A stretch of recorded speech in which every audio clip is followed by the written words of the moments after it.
Marcos capítulo 14, do verso 29 ao verso 31 está escrito: Pedro declarou: ainda que todos te abandonem, eu não te abandonarei. Respondeu Jesus: asseguro-lhe que ainda hoje, esta noite, antes que 2 vezes cante o galo, 3 vezes você me negará. Mas Pedro insistia ainda mais: mesmo que seja preciso que eu morra contigo, nunca te negarei. E todos os outros disseram o mesmo. Pedro foi um dos discípulos de Jesus mais atuantes e em quem os evangelhos dão o maior destaque. Ele era um homem cheio de falhas, carregado de defeitos, impetuoso, mas mesmo assim Jesus o escolheu e o amou, porque Jesus não via somente as falhas de Pedro, mas o Senhor conseguia ver qualidades nele que seriam úteis para o crescimento do reino. Os erros que Pedro cometeu são visíveis em todo o Evangelho, mas mesmo sendo aquele que mais erra, ele é o que certamente mais se arrisca a ter intimidade com Jesus.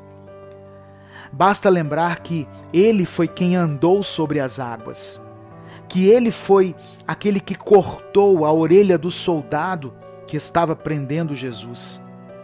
Ele esteve presente no momento em que Jesus operou a maioria dos milagres, como a grande pesca e a multiplicação dos pães e dos peixes.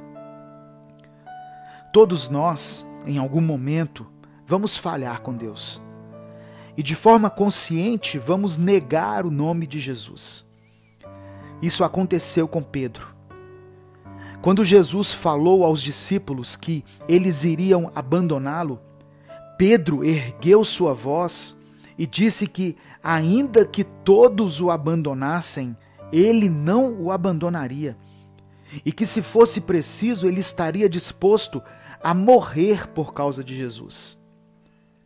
Mas Jesus afirmou que naquela noite ainda, Pedro o negaria 3 vezes. E o que Jesus tinha predito, poucas horas depois aconteceu. Quando Jesus foi preso no Getsêmani, a Bíblia diz que todos, inclusive Pedro, o abandonaram. No pátio do sumo sacerdote, Pedro seguia Jesus de longe, e ele estava se aquecendo numa fogueira junto com os soldados. Uma criada o viu e disse: você também estava com Jesus, o Nazareno?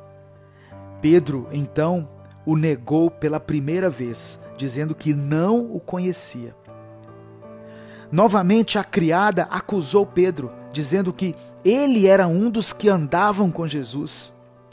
E pela segunda vez Pedro não assumiu que era seguidor de Cristo.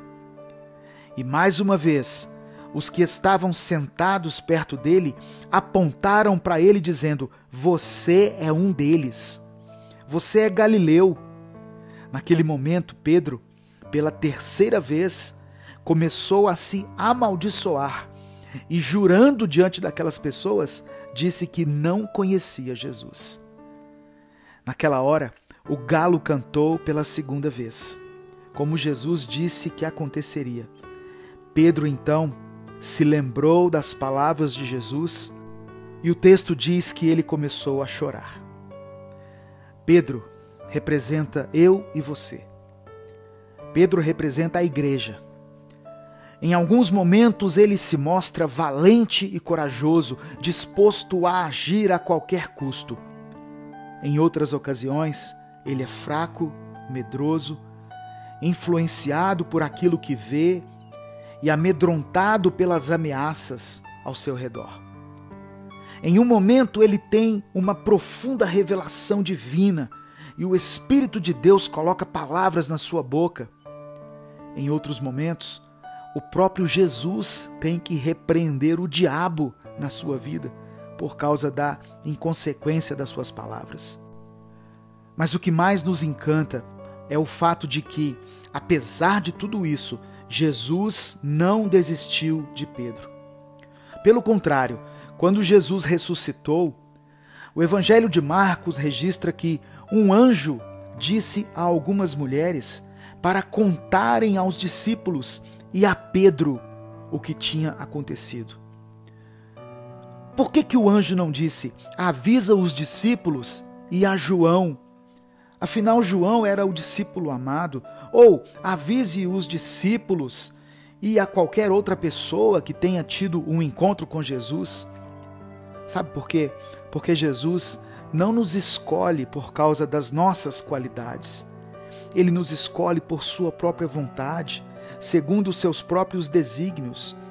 E se Ele nos escolheu, Ele é quem nos capacita. Jesus mandou avisar especificamente a Pedro.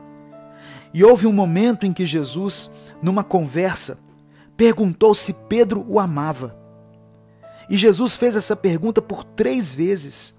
Afinal, Pedro o havia negado 3 vezes.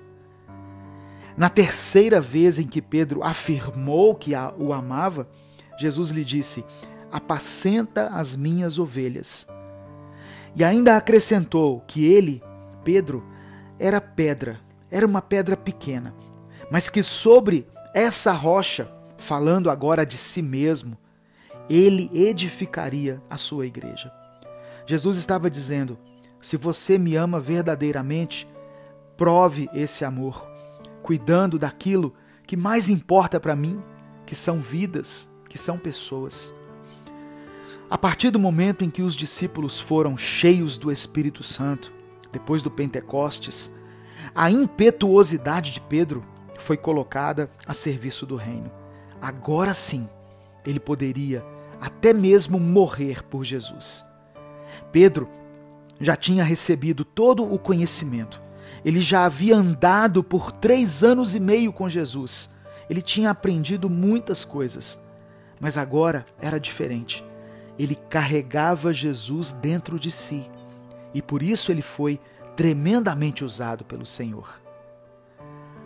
Eu quero que você saiba que, apesar das nossas falhas, dos nossos tropeços, Jesus não desiste de nós. Muitas vezes nós nos sentimos indignos do amor de Deus. Olhamos para nós mesmos, para o nosso passado, para os nossos erros e concluímos que nós não éramos e nem somos merecedores desse amor tão grande que nos constrange. Mas Deus nos amou. O apóstolo João disse que ele nos amou de tal maneira, ou seja, ele nos amou tanto que entregou o seu único filho para morrer por nós. Assim como Jesus não desistiu de Pedro, ele também não desiste de você. E assim como foi pedido àquelas mulheres que avisassem os discípulos e a Pedro que Jesus havia ressuscitado, Deus também fez com que a mensagem de salvação chegasse até mim e até você, por causa do seu grande amor e da sua infinita misericórdia. Ele não desiste de nós. Eu quero orar por você. Senhor, nesse momento em que muitas pessoas são tomadas pelo sentimento de abandono, de incapacidade, porque não conseguem lidar com seus conflitos e com suas crises, a ponto de querer desistirmos de tudo, como é maravilhoso ouvirmos a Tua palavra, que nos faz lembrar que apesar das nossas falhas, apesar dos nossos pecados, o Senhor nos ama e não desiste de nós. Nos perdoe porque muitas vezes somos fracos e negamos o Teu nome com as nossas atitudes, nossas palavras, adotamos um comportamento que não condiz com os Seus princípios. Queremos andar nos Seus caminhos, Pai. Nos enche com o Teu Espírito e nos dê ousadia e coragem. E a mesma impetuosidade que tivemos um dia no mundo para levar uma vida de pecado, que nós tenhamos também para o crescimento do Teu reino. Nós oramos e Te agradecemos. Em nome de Jesus. Amém. Inscreva-se no canal e ative as notificações. Não deixe de compartilhar essa mensagem. ela pode mudar a vida de alguém. Se quiser apoiar o nosso projeto, seja membro do canal. E no primeiro comentário fixo desse vídeo, coloque o seu pedido de oração. Deus te abençoe. Eu sou o pastor Edivaldo Oliveira e esse foi mais um Minuto com Deus.